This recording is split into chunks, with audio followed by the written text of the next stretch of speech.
Rhuberdia Kaye Smith was born in Hammond, Indiana at St. Margaret's Hospital on July 29, 1954, from the union of Charles Smith and Robbie Marie Gillespie.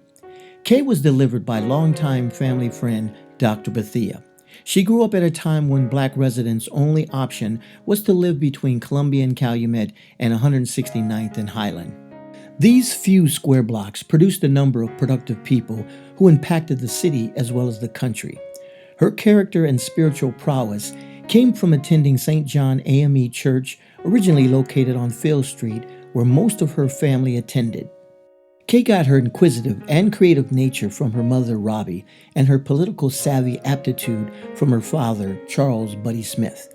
She developed her quest for knowledge at Maywood Elementary and started writing early on with her short stories.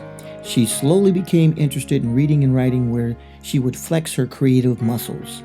She would often visit Brooks House, a local facility where children and teens frequented to get involved with productive activities that developed their characters.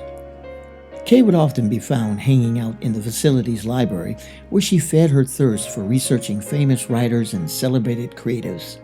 She was also a social person who got along with everyone, who was easily attracted to her jolly nature.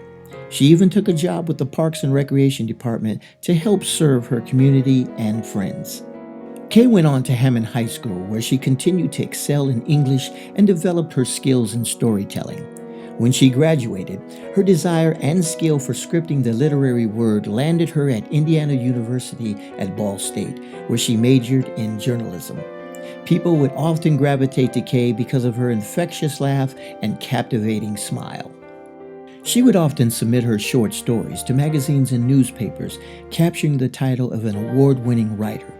One of her stories was published by the national acclaimed magazine Essence with a story called Needin'.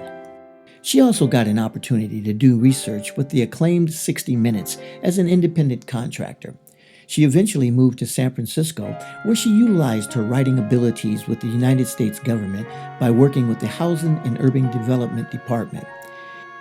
In her spare time, she was an avid music lover, spending many hours listening to her favorite jazz artists as she continued with her God-given gift of writing.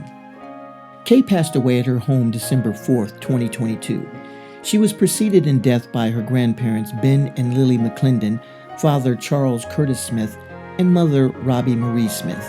She is also survived by her brother Charles Chucky Smith, sister Nanette Smith, nieces and nephews Joseph Delano Clark, Xavier Smith, and Danielle Smith, as well as others. She is also survived by her uncles Robert Gillespie, Bennis Ashford, and James Jimboy Gillespie. She has a long list of cousins scattered all throughout the country who will miss her dearly. Rest in peace, Kaye, as you continue your story in heaven.